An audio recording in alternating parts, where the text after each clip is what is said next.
Voici la quintessence du smartphone selon Samsung, le Galaxy Note 7. Fais attention parce que dans quintessence, il y a essence. Et essence plus Galaxy Note 7, c'est un peu risqué quand même. C'est vrai que ce smartphone est explosif, on va en parler. Mais juste avant, pour ce test, eh bien, sachez que c'est logiquement le successeur du Galaxy Note 5, sorti en 2015. Et alors, ce qui tout de suite nous donne une claque quand on voit ce téléphone, c'est son écran, Jérôme, qui est génial. Comme tous les derniers smartphones de Samsung, le Super AMOLED fait vraiment tout son effet. Écran courbé sur les côtés, tout comme le Galaxy S7 Edge. Ouais. Il est un tout petit peu plus grand d'ailleurs que l'autre produit phare de Samsung.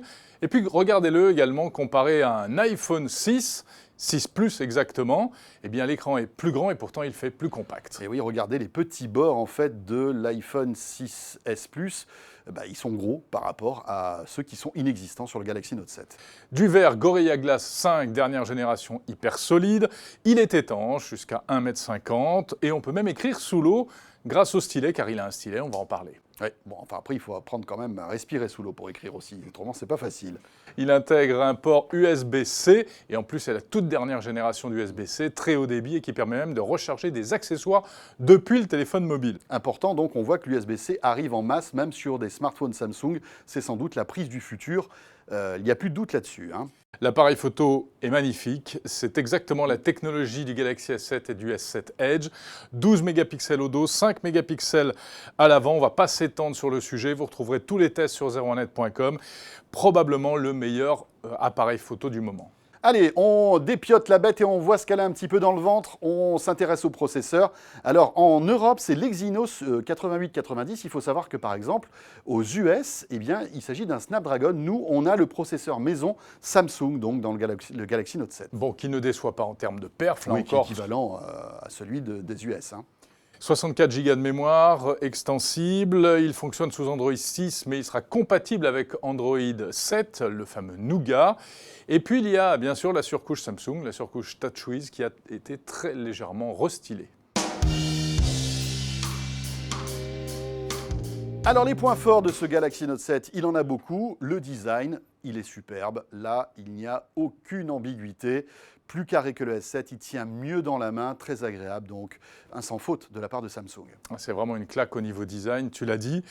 Le gros point fort également, eh bien, c'est bien entendu le petit stylet qui est là, qui est délicatement et discrètement intégré dans le téléphone, vous ne risquez pas de le perdre, et qui est bourré de fonctions. Alors, il réagit à différents niveaux de pression, il va vous permettre, par exemple, de prendre des notes même lorsque le smartphone est éteint. C'est assez impressionnant, donc ça permet de dégainer très rapidement son smartphone et son stylet. Et puis avec ce stylet, vous allez pouvoir faire des gifs animés très sympas, capturer des petits bouts de vidéo. Vous n'êtes plus obligé de télécharger la vidéo. Voilà, ça se fait directement sur l'écran. C'est très pratique et c'est vraiment l'effet waouh de Galaxy Note 7, on peut le dire. À mon avis, c'est la killer app du Galaxy Note 7. C'est une gifle, ce gif. Bon, alors les points faibles de ce Galaxy Note 7, à part les blagues de Jérôme, écoutez, il y a quand même la reconnaissance d'iris qui marche, mais pas tout le temps. Et c'est quand même embêtant quand on veut déverrouiller son téléphone. Ouais, c'est énervant. Alors déjà, il faut faire glisser le doigt pour lancer le scanner d'iris. Ouais. Parfois, ça marche très bien. D'autres fois, en fonction de l'éclairage, etc., c'est pas terrible. Bien entendu, il reste le capteur d'empreinte digitale et le code à l'ancienne. Une bonne idée, mais pas encore aboutie. Bon, alors l'autre problème, il faut quand même qu'on l'aborde, c'est la batterie. En tout cas, les premiers exemplaires, il y en a eu beaucoup en circulation, la batterie du Galaxy Note 7 qui avait tendance à surchauffer et à prendre feu. Il y a eu énormément, plusieurs dizaines de Galaxy Note 7 qui ont carrément explosé. Alors nous, on a eu de la chance, le nôtre n'a pas explosé, mais on a quand même constaté qu'effectivement, il chauffait. Oui. Ça chauffait pas mal. Si vous êtes dans ce cas-là, attention, vous savez que Samsung a lancé une campagne de rappel. Il faut appeler un numéro de téléphone et renvoyer votre Galaxy Note 7. Et sinon, il faut attendre la livraison du nouveau modèle qui n'explosera plus en principe. Alors une batterie qui chauffe, c'est pas bon signe en général pour l'autonomie d'un smartphone. Et justement, c'est l'un des points faibles. L'autonomie, Jean-Sébastien Zanqui nous en parle. Avec 8h44 à notre test d'autonomie polyvalente, en effet, le Galaxy Note 7 n'est pas vraiment à la hauteur de nos espérances.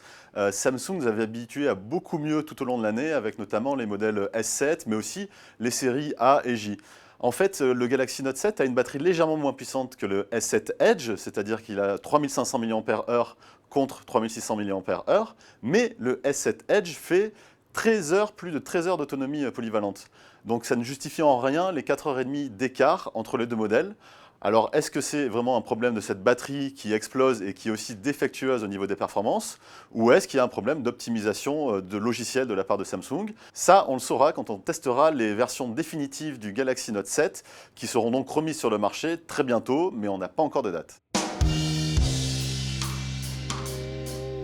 Bon, eh bien très clairement, ce Galaxy Note 7, on peut dire que c'est quand même le meilleur smartphone du marché pour ceux qui veulent un smartphone avec stylet. Voilà, si Samsung n'avait pas eu ce gros problème de batterie qui chauffe et de smartphone qui prend feu, on aurait été dithyrambique, hein, véritablement. Mais c'est vrai que c'est un téléphone qu'il faut véritablement prendre en compte, surtout si vous avez des usages professionnels. Le stylet a un vrai sens dans certaines applications professionnelles. Bien sûr, il est cher, hein, positionnement officiel 850-860 €, on peut trouver moins cher sur le web.